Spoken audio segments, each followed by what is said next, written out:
Today I'm going to show you an easy way to create a summon effect for your Boneshaper Mini on Frosthaven Boneshaper. We are going to start by taking our favorite hobby drill, like this one from Army Painter. We are going to use a 1mm drill bit, and we're going to drill 2 small pots to place the summon effect.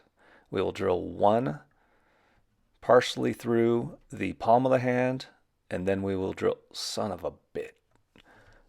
All right, new plan. We are going to drill a hole all the way through the hand of this super soft plastic, like so. We are then going to flay approximately 4 centimeters of 18 gauge speaker wire. Just remove it from its insulation. And then we're going to take the speaker wire and shove it through that gaping wound that you created in this poor creature's extremity. We're going to pull that speaker wire through the hand just shy of where we want it to finally end up. We'll place a drop of glue on the palm side of the hand so that when we do pull the wire through the palm of the hand, that glue will help the wire stay in place. And we'll pull the wire through the hand so that there's less on the top side of the hand than there is on the bottom side of the hand. Give that wire a bit of a haircut, leaving one strand long enough to attach to the mini's base and one strand long enough to attach to the mini's skirt. Attach the Boneshaper to your favorite painting handle, which for me I like to use hot glue and a deck screw. Allows me a lot of mobility when I'm painting. And then we are ready to get this thing primed up and start painting. I use just a basic rattle can black primer. I do have an airbrush. I would have used an airbrush if I wasn't so lazy, but the rattle can just saves time. I am going to end up using an airbrush here in a little bit, but right now what I'm doing is I'm just dropping in white ink on all the locations where I want the OSL effect to be the brightest, either the brightest reflection or where the light is actually emanating from. So I said that I had originally wanted or intended to just drill little pots partially into the hand and then glue the wire into those little pots in the hand. But I actually think that by drilling the hole all the way through the hand, this is going to work much better to keep those wires secure. This is a miniature that is going to be handled on the table. It's a board game after all. So I think that this is going to be a lot more resilient to wear and tear and damage because we did make the mistake of drilling all the way through the hand. Okay, and now a quick check, see if I got the light in all the places that I want. It's looking pretty good so far. However, it does look like I need to add a little bit more to the ground. I'm thinking of a green effect lighting coming from the ground area that will create an OSL, object source lighting, reflecting on the underside of the Boneshaper. And this is what it looks like when we're all done applying the white ink. And now I'm going to use white ink in an airbrush, and I'm just going to hit all around the areas where the light is emanating from. I'm going to spray it strongest at the source of light and a little bit lighter around where the reflections are. I have the airbrush loaded up with the plain green ink right now, and I'm just going to hit the glowing areas around the ground and the reflection on the underside of the skirt, and just keep going. I don't want to obscure the white too much. I want it to look very bright, and I want it to sort of dissipate into a darker green as it leaves those lit areas. And now I'm going to do the exact same thing with the magenta ink, focusing on the areas that are supposed to be magenta. And this is nothing special, it's just a plain magenta Liquitex ink. And you can see here I went back and added in the OSL from the blade in the left hand of this miniature. And that is it for the airbrush. At this point I'm just going to go back and forth between the white ink and magenta ink on all of the pink sections, and just gradually making the light source brighter, and the areas that catch the light as they get further away from that light source, they're going to be a darker pink fading out into the dark gray of the miniature. And I'm going to do the same thing for the green areas as well, going back and forth between the white ink and green ink around the base and the bottom of the miniature. And while I'm engaged in this seemingly never-ending process, it's a great time to ask you to please subscribe to the channel. And not because this is the most amazing video you've ever seen on miniature painting, but for one reason and one reason only: bragging rights. That's right.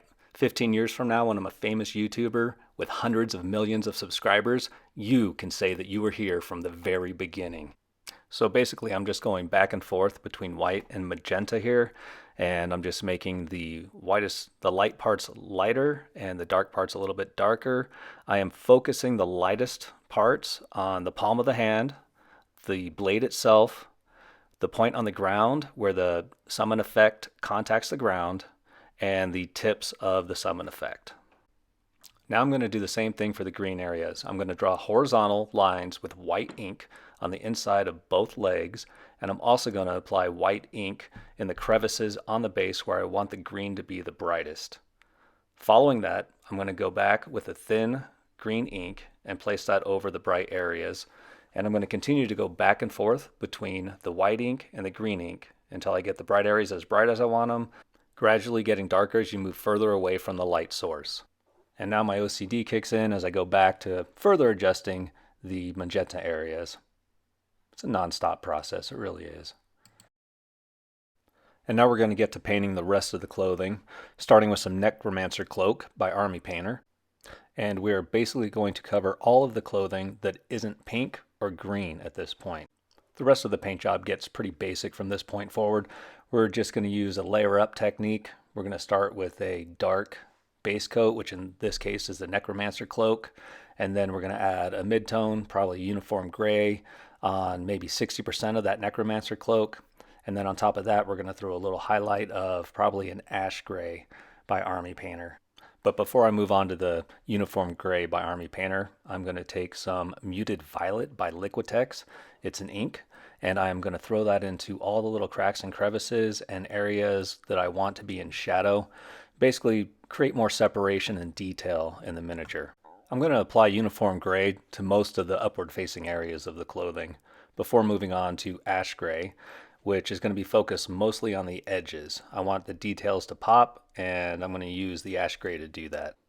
As you can see, I'm covering very little area with the ash gray, really just kind of swiping the edges with the edge of my brush and just trying to make it build up a little highlight there. I'm going to go back to the muted violet now, and I'm going to reapply that in all the cracks and crevices, basically anything that I got gray into, anything I want to be darker. And I'm going to do this very carefully. I don't want to apply this like a wash. I don't want to wash out all of the gray areas with this muted violet. But what I will do is I will use a thin down mixture of it, basically the ink and the water, and I'm going to blend a little bit between the grays and the pink area so that it fades a little more naturally. So at this point in the painting process, I'd actually been looking at the art that was provided with Frosthaven, and I did a little reading and realized that the Boneshaper actually summons skeletons. So this is the point in the process where I discovered that this character actually summons skeletons. So now I'm sort of retroactively going back and doing a actual summon effect, drawing a highlighted line from where the summon effect, the wire, touches the base to each skeleton. And I'm going to paint the eyes green and basically make it look like that the magic of the Boneshaper is summoning these skeletons. And then I basically just repeat that same process of going back and forth between white ink and magenta ink until I get the bright areas bright, fading out to a darker area. We'll use Alien Purple by Army Painter to base all of the flesh areas. We're going to use it on the face, being careful not to get any in the eye socket area. We want that to remain dark, and I also don't want to completely cover any of the red area of the face, which is the magenta area of the face that has a little OSL on it. And I'm going to also apply this to the darker parts of the arms, the undersides that aren't catching light, that I want to be a natural flesh color for this character. We'll use Orc Blood by Army Painter as the mid-tone color when highlighting the face and parts of the arm. We're just going to cover the raised areas of the face. And that'll be a highlight, and then we'll go on to mixing this with a flesh color for further highlighting. We're going to add some basic flesh tone by Vallejo to our pot. Add that into the mix. I have no loyalties. I'll use whatever paint's around. And we're going to highlight even a smaller area now, pretty much focusing just on the cheekbones, the bridge of the nose, and a little spot on the forehead, the areas that would catch the most light. And this is about a 50-50 mix between the basic skin tone by Vallejo and Orc Blood by Army Painter. And now we'll do a final highlight using just the basic skin tone. Any basic skin tone will do as long as it's light. And you're just going to add little dots to the most reflective areas of the face. Little dot on the nose, maybe the forehead, center of your previous highlight on the forehead, and then the cheekbone. We'll finish off the face with a little bit of magenta on the right side of the face on the downward facing areas where I feel like it would be catching light from the summon effect of the hand. And after we do this, we'll be done with the face and we will move on to the hair. I kept the approach to the hair super basic. We're just going to base the entire hair area in the Angel Green by Army Painter. And then we're going to move on to highlighting that with a yellow green. And for that, I used Monument Pro Acryl. Yeah, that's it. And then I just added a little ice yellow into that, a little mix of ice yellow and yellow green, and further highlighted the hair. And then I finish the hair off with a highlight of ice yellow. The ice yellow is by Vallejo. And then I base the mini in black, and we call it a day. Oh shoot, you can't forget the eyes. The whole story's in the eyes. And I did that off camera, apparently. But basically 2 vertical lines across the eye socket, extending up into the forehead and down onto the cheek. I start each stroke in the eye socket itself, and then I draw up into the forehead, so it actually gets thinner as it goes up. And from the eye socket, I draw down onto the cheek, so it gets thinner as you go down, giving it a little Alice Cooper look there. And I hope you enjoyed this little tutorial on how to get a summon effect from your Boneshaper Mini.